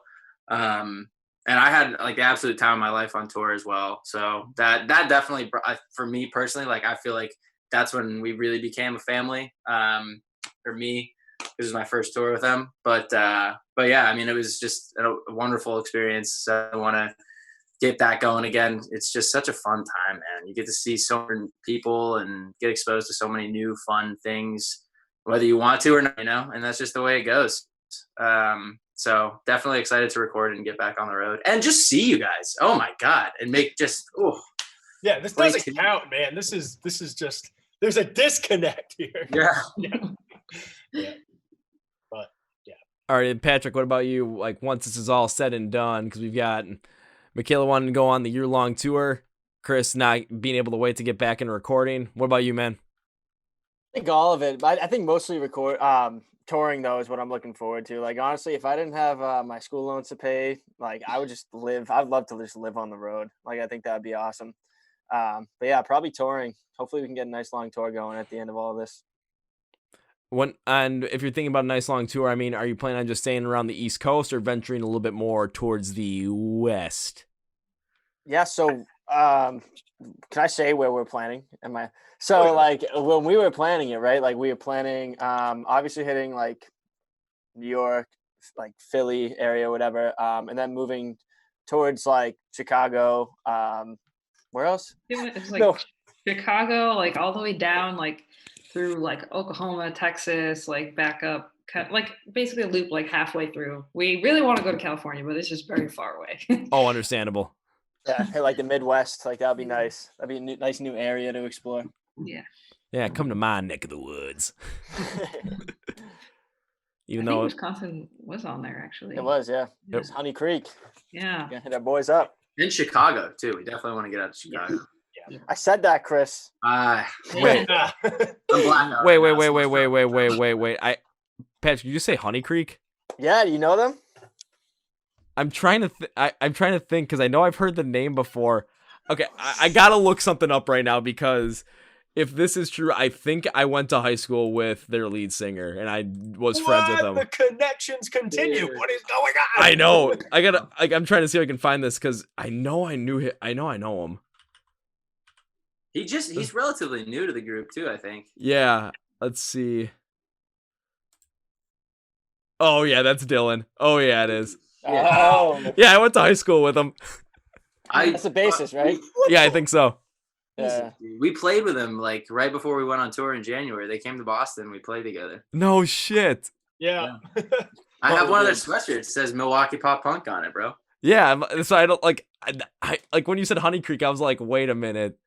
I know I've heard like I know there's the reason where the name came from is there is a the trail, like the bike trail is called the Honey Creek Trail here in Milwaukee. And I'm like, well, that's definitely where they got the name. So I know when I saw, I'm like, it's definitely Milwaukee. And I'm just like, wait, I know I've heard that name before as a pop punk band. Like, let's pull it up. I'm like, oh my God, that's it. That is it. Yeah. I don't think I've talked to that kid in probably 8 years though, but it's like, I know him and I talked in high school a good amount of times. They're a really good band. If you haven't listened to any of their stuff, you should check them out. They're awesome. I think they just put out at least a new single. I think they have either an EP or an album coming, but yeah, they're new. They have a new video that came out too. It's pretty sweet. Shit, I'm gonna have to bring him on the podcast and all of a sudden just be like wait till Dylan like shows me like, hey there, bud. just go with the total freak out mode on that. I'm just like, oh yeah. I'm trying to think like if you're gonna come play with them like around the area, I'm trying to think like where exactly did you have like a spot like that you guys were gonna play when you came around here? Nothing set in stone. It was in the infant stages of planning, but we knew like exactly where we wanted to go. Like, okay. As far as like location, but like specific like where you guys were gonna be playing, like what maybe like music venue you guys were gonna be playing at that was still unknown. Yeah, we didn't know that yet, but now. Now no one knows what's going on with that. Yeah. Well, I mean, hopefully once this is all over, you guys can get in that whole entire, half or like 2/3 of the country loop. Because I mean, if you're going down to Texas, it's like you're getting a majority of those people, and then you're going back, kind of like doing doing the whole loop, just like wee. Here we go. Yeah. Hopefully. I mean, I can't see why not, especially if you got what you guys been talking about plan on doing with making sure that when it comes down to it, everything that you're doing right now ends up building on the repertoire and building on the fan base. And all of a sudden, after this is all over, your fan base is like the fans that you have right now are even more rabid about you than they ever had been. And then they're telling their friends and other people are finding your music just by some of the crazy stuff you're going to be doing, like with the food reviews that you're talking about. Cause of course people are going to know those restaurants. And all of a sudden be like, oh shit, I love to eat there. Oh, let's go check out this band. Holy shit, I love this band. Bing, bang, boom. You got all of a sudden you can get like 20 new fans just off of that from one person. You never know. Yeah, it could happen. Yeah, and like I said, like it'd be cool, like if down the road, like if we said we're hitting up a certain spot on tour, if it's a restaurant that someone knows about or something, we could actually meet the people that are supporting us. We can get some food and just talk and meet and stuff. So. Oh yeah, very much so. Because then all of a sudden, next thing, and that's just going to help you connect with the fans even more so as well. Because all of a sudden, you're just going to see the ability the fans are going to see it's like, oh, that they're not like blowing smoke up our ass. Like they said they were going to come and hang out with us. And all of a sudden, they've got people that are big fans of the band doing these food reviews with them. It's like, no, that's fucking awesome. It gives also people kind of that thought of like, hey, maybe I can do this too, because yeah, you can do this too. Right. Absolutely. And if it gets to that point, free food. So. Oh, I mean, now I clearly know why Chris is in all this. It's just for the free food or the potential for a thing since he joined the band. Not a thing, not a single thing. So then he doesn't even need it. He's already in for free food. It is, man. Yep. Man, he really figured that out. Holy shit. Well, all right, guys. I know you guys said we're kind of close to like 2 hours. It's like we're at like an hour and 40 minutes right now. So. Wow, that's solid, dude. I know. This has been great. This is I always love about these. Like, we just kind of go off on some random stuff, and I mean, I got to hear all about the banjo, and that was fucking awesome. Yeah, sure. I mean, I know when I do like I always like some certain kind of like little sound effect whenever I do like the transitions on the video and the podcast from like the interview to like just a little like intro and outro. I know for the outro of this, I'm gonna have a little banjo like dude, perfect. That's absolutely sick. Hey, on my last one, because I released it on Tuesday, which was April 14th, so the date is 4/14, and that's the Milwaukee area code, so it's like Milwaukee Day. So instead of my normal outro, my outro was like a Milwaukee Bucks pump up song from like the 2000s. It was like, who's gonna win it? The Bucks. Yo, that's sick. I just put it in there. I'm like, this is gonna be hilarious. Is this coming out the following Tuesday? Yeah, so even though we're recording this before the day of release, but it'll come out on the 21st of April. So the day after 420, you might say. Yes. Okay. So I mean, what's better the day after 420 than a banjo? That's true. I can't think of anything. That's what I always say. That's my next tattoo idea, honestly. Yeah. I mean, the amount of the stories that people have, like, be like, why do you have a tattoo of a banjo? Be like, let me tell you, I have a tattoo of a banjo. We're gonna have some fun. Just have some fun with that, and all of a sudden, next thing you know, the whole band is gonna have a tattoo of the banjo of a banjo. There's gonna be a whole revamp of the logo, and what's it gonna be? Project Mercury. There's gonna be a banjo in there somewhere. It's like, well, do you guys have the banjo in your music? No, but it's really part of our band's culture. Yep. But we gotta get Joseph to play though. We gotta bring them in. We can't. That'd be disrespect him like that if we get. Yeah, right. Okay, that might be an idea for you guys. Like the next time you do a live show, like it's like if you remember like with the area that he was in, just be like, hey man, remember you had that banjo? You want to come up and play a song with us on stage, but bring your banjo? If we ever go back, You would do it. I trust him. I mean, just gotta have his contact information. I mean, I don't know how you get in contact with him. I mean, you probably just have to go out into the area and just go. I'm friends with them on Facebook. Oh, that's Are we good? The connections, Pat. dude. I should have assumed it. I should have assumed that Patrick was gonna have the connections. Jesus Christ, should have totally assumed that. Well, now don't I look silly? I swear every single time during a podcast, it doesn't fail that I'm going to end up looking silly at some point for not remembering something or saying something completely and utterly just ridiculous. And the last couple of times I've gotten so close to the end, and then the last 2 minutes, boom, ends up happening. Oh, dude, it's cool. This whole thing you're doing is really cool, I think. Yeah, I would not be able to run a podcast. Fuck that. Oh, thanks, man. I don't have the talking skills for that, so. This is really cool, dude. Thanks for having us. I'll say you don't have the talking skills, man. It sounds like all you guys have the talking skills to pull off something like this. But hey, it was fantastic having you guys. And I mean, one thing I've been trying to do is just I find it to be the best times, especially in the episodes I do it, when I get to talk to other people, talk to other bands, and kind of get to know them and be able to expose my audience to, smaller bands that haven't made the big time yet. As I'm not saying small. I like to call them emerging bands, because you never know when these bands are going to pop off. All of a sudden, I've seen bands all of a sudden, come out with debut albums like, holy shit, I absolutely love this. Or all of a sudden it's like, I did not know they were that big. Or all of a sudden it's like, oh, they're not that big, but all of a sudden, they got a song on Spotify that has 1 million streams out of nowhere. It's like, right. Wait, what? Oh, okay, let's give it a shot. And it's just, these are the types of bands that are, by the time, 2029 hits, it's all of a sudden it's like, okay, who's gonna be the biggest band around 2029? It could easily be you guys. It could easily be any of these other bands. I mean, the possibilities are endless. So, yeah, absolutely. There's a lot of talent out there. It's something we realized playing out. Like some of these bands, they should have been, discovered long time ago. You know what I mean? So, just the fact that you had us on here gives us another, way of getting ourselves out there. So, yeah, thank you, man, for sure. Honestly, thank you guys for coming on, because I was like, I really want to make sure I get a guest on this one, because I love talking to guests. I love talking to bands. Like, okay, let's make sure we get one on here. And all of a sudden I saw you guys like something I made. I'm like, yeah, we'll take a look at their music. And then just again, 2 songs in, I'm like, I'm messaging these guys. We're going for it. So dope. Cool. Yeah. Well, alrighty. Planet Mercury. We've got Jerry, Michaela, Patrick, and Chris, of course, the drummer, because I always got to put the drummer last, right? Alrighty, thank you guys for being on this episode of the Chord Progression Podcast. I cannot wait to see what the reception is on this episode from the fans as well, from not only my fans but from your fans as well, because again, they're gonna get a whole nother side of some stories they might not have heard, especially the banjo one. Absolutely, yes.